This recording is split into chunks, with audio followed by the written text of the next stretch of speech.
Hello guys, welcome back to our channel. Episode ആരംഭിക്കുമ്പോൾ കാണിക്കുന്നത് ആനന്ദ നിലയമാണ്. ഐശ്വര്യയെ കൊണ്ട് തറയെല്ലാം തുടപ്പിക്കുകയാണ് വസുന്ധര. തുടർന്ന് ശ്യാമയോടും അമൃതയോടും അശ്വതിയോടും കഴിക്കാനിരിക്കാൻ പറയുന്നു. ശ്യാമയും അമൃതയും ഇരിക്കുന്നുണ്ടെങ്കിലും അശ്വതി മടിച്ചു നിൽക്കുമ്പോൾ അരുണിന്റെ അടുത്തേക്ക് ഇരിക്കാൻ വസുന്ധര പറയുകയാണ്. ഇതൊക്കെ കേട്ട് ദേഷ്യത്തോടെ നിൽക്കുകയാണ് ഐശ്വര്യ. തുടർന്ന് ശ്രീകുട്ടി പറയുകയാണ്, ഇപ്പോഴാ മുത്തശ്ശി എല്ലാം ഒരേപോലെ ആയത്. അവിടെ അഖിലങ്ങളും ശ്യാമാൻ്റെയും, ഇവിടെ അരുണങ്കളും എൻ്റെ അമ്മയും ഇപ്പോൾ എല്ലാം ഒരേപോലെ ആയില്ലേ. ഇത് കേൾക്കുന്ന ഐശ്വര്യ ദേഷ്യത്തോടെ അരുണിനെയും ശ്രീകുട്ടിയെ നോക്കുമ്പോൾ വസുന്ധര പറയുകയാണ്, നിന്നോട് തുടക്കാനാ പറഞ്ഞത്. ഇങ്ങനെ ഞങ്ങൾ കഴിക്കുന്നത് വായി നോക്കി നിൽക്കണമെന്നില്ല, ഞങ്ങൾക്കറിയാൻ കഴിക്കാൻ.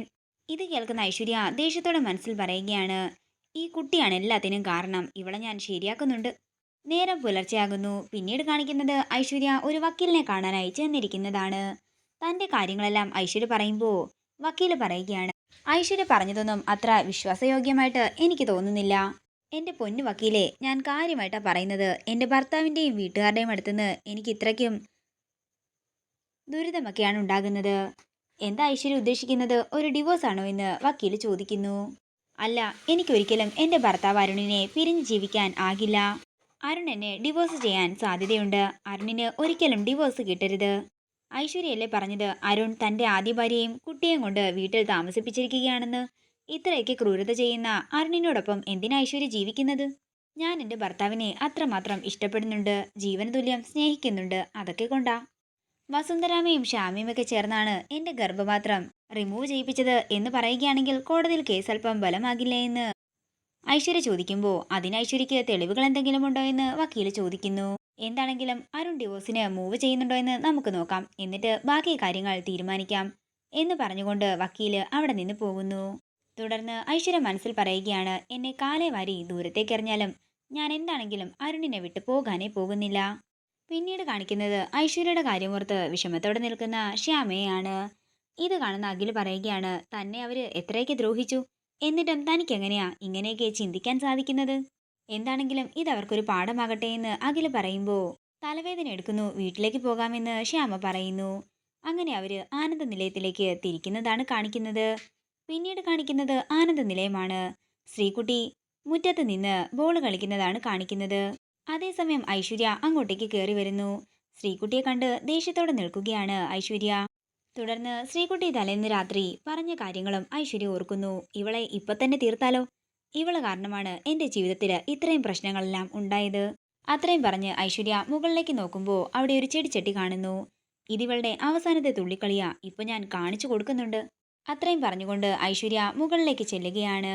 ഈ അസുര സന്തതി കാരണമാ എൻ്റെ ജീവിതം ഇങ്ങനെ ആയതെന്ന് പറഞ്ഞുകൊണ്ട് ഐശ്വര്യ ചെടിച്ചട്ടി താഴേക്ക് തള്ളിയിടാനൊരുങ്ങുമ്പോൾ അങ്ങോട്ടേക്ക് അഖിലും ശ്യാമയും കൂടി വരികയാണ്. ശ്യാമയെ കാണുന്ന ഐശ്വര്യ അവിടെ നിന്ന് മാറി നിൽക്കുകയാണ്. തുടർന്ന് ശ്യാമ ശ്രീകുട്ടിയെ അകത്തേക്ക് വിളിക്കുന്നുണ്ടെങ്കിലും ഞാനിപ്പോൾ വരുന്നില്ല, കുറച്ചുകൂടി കളിച്ചിട്ട് വരാമെന്ന് പറഞ്ഞ് ശ്രീകുട്ടി അവിടെ തന്നെ നിൽക്കുന്നു. ഇത് കാണുന്ന ഐശ്വര്യയ്ക്ക് സന്തോഷമാവുകയാണ്. അങ്ങനെ ശ്യാമ പോയെന്ന് ഉറപ്പാക്കിയതിനു ശേഷം ഐശ്വര്യ ചെടിച്ചട്ടി എടുത്ത് താഴേക്കിടുകയാണ്. പെട്ടെന്ന് ശ്യാമ തിരിഞ്ഞു നോക്കുകയും ചെടിച്ചട്ടി താഴേക്ക് വരുന്നത് കാണുകയും ചെയ്യുന്നു. പെട്ടെന്ന് തന്നെ ശ്യാമ ശ്രീകുട്ടിയെ പിടിച്ചു മാറ്റി മുകളിലേക്ക് നോക്കുമ്പോൾ ഐശ്വര്യ അവിടെ നിന്ന് ഓടുന്നതാണ് ശ്യാമ കാണുന്നത്. ഈ കാഴ്ച കണ്ട് ശ്യാമ ഞെട്ടലോടെ നിൽക്കുകയാണ്. കാറിൽ മറന്നുവെച്ച പ്രസാദം എടുക്കാൻ വന്നതാ, അതെന്താണെങ്കിലും നന്നായെന്ന് ശ്യാമ പറയുന്നു. സാർ, അവിടെ മുകളിൽ ഐശ്വര്യ എടുത്തിയാണെന്നാ തോന്നുന്നത്, ഇതവര് മനഃപൂർവ്വം ചെയ്തതാ. അതേസമയം ഐശ്വര്യ മുകളിൽ നിന്നും രക്ഷപ്പെടാൻ എന്താ വഴിയെന്ന് ആലോചിക്കുകയാണ്.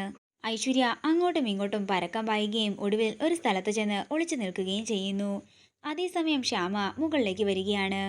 ശ്യാമ പോയെന്ന് തോന്നുന്ന ഐശ്വര്യ പുറത്തേക്ക് വരികയും ശ്യാമ ഐശ്വര്യയെ കാണുകയും ചെയ്യുന്നു. ശ്യാമേ, നീ എന്താ മുകളിലൊക്കെ എന്ന് ഐശ്വര്യ ചോദിക്കുമ്പോൾ അത് തന്നെയാ എനിക്ക് ഏട്ടത്തിയോട് ചോദിക്കാനുള്ളത്. ഏട്ടത്തി എന്താ ഈ ടെറസിൽ? അത് പിന്നെ ശ്യാമേ, ഞാൻ എക്സസൈസ് ചെയ്യാൻ വന്നതാ. ഈ വെയിലത്തോ? അതേസമയം ആദ്യം അമൃതയും കൂടി അങ്ങോട്ടേക്ക് വരികയാണ്. ചെടിച്ചട്ടി താഴേക്ക് മറിച്ചിട്ടത് നിങ്ങളല്ലേ എന്ന് ശ്യാമ ചോദിക്കുമ്പോൾ ഞാനോ, ചെടിച്ചട്ടിയോ? ശ്യാമ എന്തൊക്കെ ഈ പറയുന്നത്? എനിക്കൊന്നും മനസ്സിലാകുന്നില്ലെന്ന് ഐശ്വര്യ പറയുന്നു. നിങ്ങൾ താഴേക്ക് വാ, ഞാൻ കാണിച്ചു തരാമെന്ന് ശ്യാമ പറയുമ്പോൾ ഇത് കേട്ട് പേടിയോടെ നിൽക്കുകയാണ് ഐശ്വര്യ. ഇതോടുകൂടി ഇന്നത്തെ എപ്പിസോഡ് ഇവിടെ തീരുകയാണ്. വീഡിയോ ഇഷ്ടമായെങ്കിൽ മറക്കാതെ ലൈക്ക് ചെയ്യുക, ഷെയർ ചെയ്യുക, കമൻറ്റ് ചെയ്യുക. കൂടുതൽ സീരിയൽ അപ്ഡേറ്റ്സിനായി മറക്കാതെ സബ്സ്ക്രൈബ് ചെയ്യുക.